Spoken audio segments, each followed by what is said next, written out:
I watched so many Evomon players make the exact same mistakes inside of Evomon, and these are the top beginner mistakes that you should never do, especially the last one on the list, because this one so many people do and it is costing them so much time and resources. So, first of all, I just want to point out the obvious, which is that a lot of people mix up the player XP with your Evomon XP.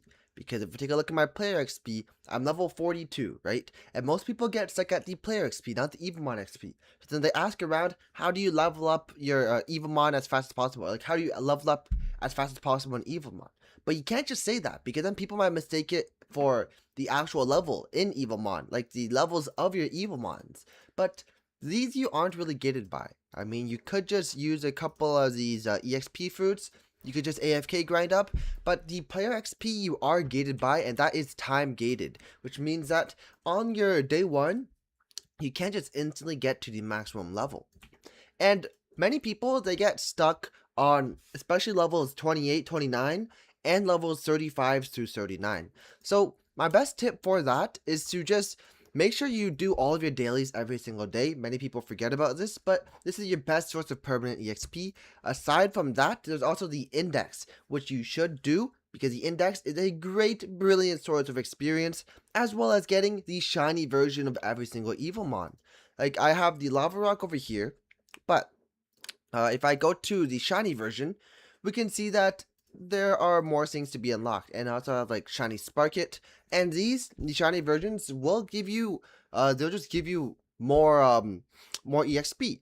So I mean, that's just a really good source of EXP, and that moves on to the other mistake that I see, which is that people, when they go for the Volcrest boss, especially the Volcrest boss, I think it's only for the Volcrest boss actually, because I remember I saw on the Discord server, right? Someone was like, I'm grinding at the Volcrest boss, I'm trying to get the shiny version because like, it looks cool, extra stats, and then they just couldn't get it for whatever reason. I'm just telling them, why would you grind at the boss when you can just find the Volcrest or the pre-evolution Bluebird up here? It's literally right up here. So many people don't know this. I mean, like, you can save yourself so much time. There's also a specific quest on this island, which is the let's see here, first, second, third, fourth, fifth, sixth, seventh, eighth main island, and on this one, it requires you to catch 15 bluebirds.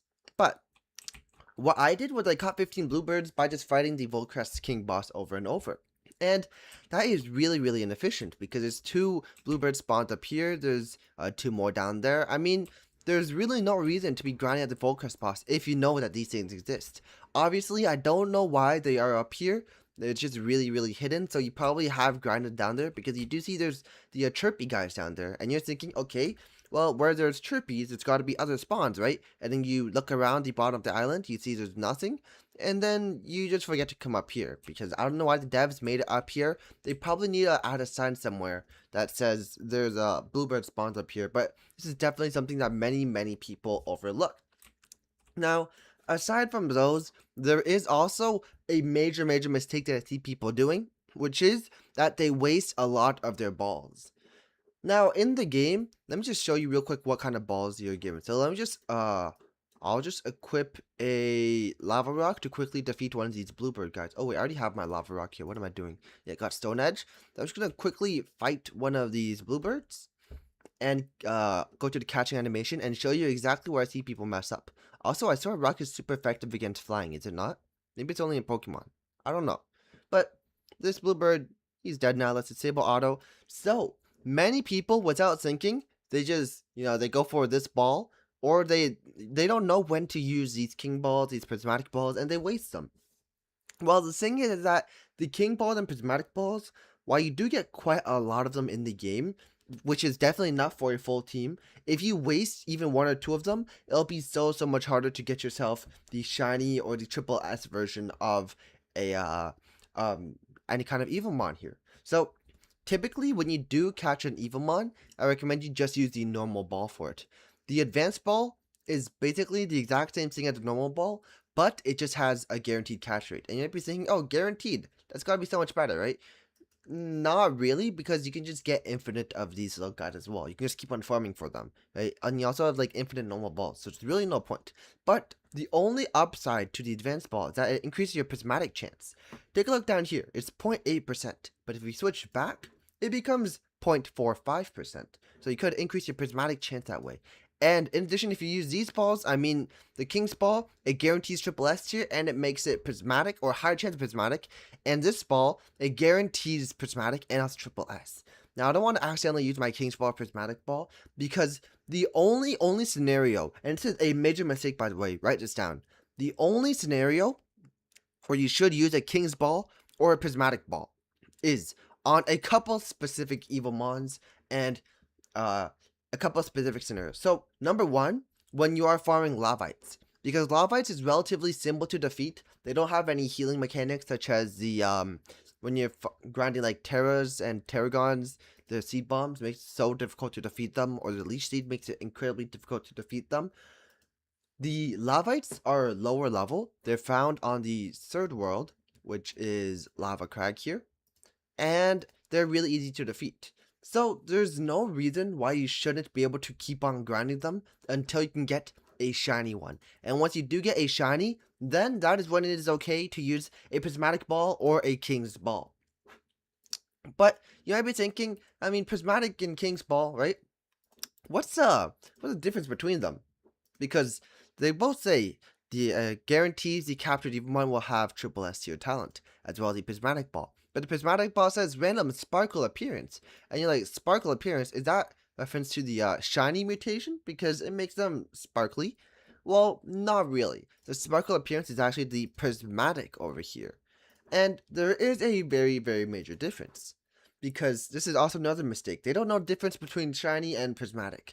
And the difference is that shiny actually provides a stat boost. This is very different in contrasting to other Pokemon games or other creature catching games, because typically the shinier versions, it's just cosmetic, but here actually provides a little stat boost, while the prismatic version is essentially the shiny version in Pokemon. The prismatic version is the version that does not give a stat boost. This one is purely cosmetic, and there are even different colors and different patterns you can get. Like this one, the star pattern was the bluish color. I mean, I got this one, which is star pattern and purple color. And by the way, the rarest color is going to be pure black and pure white. Those are the rarest colors. So if you do get that, hold on to it, because when trading unlocks, those will definitely be worth a lot.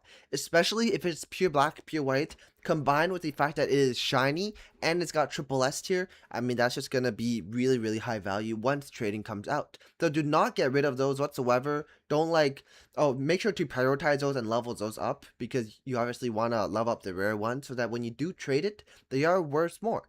And also, aside from Lavite, if you do want to use your King's Ball and your other balls, your prismatic balls, it is okay to use it on a couple ones that are a lot harder to get S tier. Let's take a look actually, because Volcrest is actually pretty simple to get S tier. I mean, okay, no, not this guy.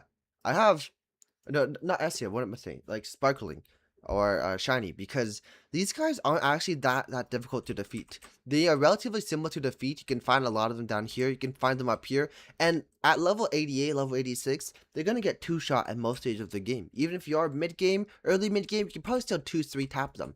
Compared to, let me just show you how difficult it is to farm Taro. Because Taro is honestly the hardest Evomon to defeat in the entire game. And this guy is the only maybe scenario where you can use a ball on it, a King's Ball or Prismatic Ball, even if it's not a shiny mutation, just because it is so difficult to obtain. But let me equip a Frostier, level 76 Frostier. And why Frostier? It's because it is 4 times effective against these dragon types, or dragon / ice type. So let me equip one of those, run into them. And first of all, just look at their level. I mean, level 142 is definitely a lot higher than what you'd expect. Second of all, look. Ice Ball, because it's 4 times effectiveness, it does 320 base power. But even then, take a look. I mean, I do damage, it barely does anything. And then he heals back up. And then I use Ice Ball again. By the way, it's 4 times effectiveness. I do damage, heals it back up, and I'm being damaged. Like, they do so much damage, and they barely take any damage. And now Frostier dies. I'm gonna send in. Actually, no, that guy is leveled really low. Let's send in a Terragon. I mean, we're both the same typing, right? and I'm gonna Leaf Storm's my strongest ability right now. So look, 80 damage only, Leech Seed, and it just keeps on healing from me. Well, I don't think you can Leech Seed because I am, the grass type, so it's not, you can't really do that. But I'm just saying, if this guy like stacks seed bombs, he heals so much every turn, it becomes literally impossible to kill. Okay, I don't know why they're doing Leech Seed, but if they do like seed bombs, it's actually just impossible to kill them. Look at how much they're healing. I am level 110, by the way. This is a really, really good Evomon that I have here.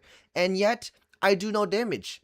Even if I switch to Dragon type, I can guarantee you I won't do any damage anyways. So, my point is that the only types of Evomons you should use your Prismatic Ball and King's Ball on is going to be Taro and other ones that are really, really difficult to catch. Maybe Archepex as well. But aside from that, everybody else, if you want to use your King's Ball or your Prismatic Ball, make sure they are shiny before you use it. That way you don't waste your precious balls, because they are very, very important. If you guys did learn anything new, subscribe. I'm almost at 100,000 subscribers, and I will see you guys in the next video. Bye-bye.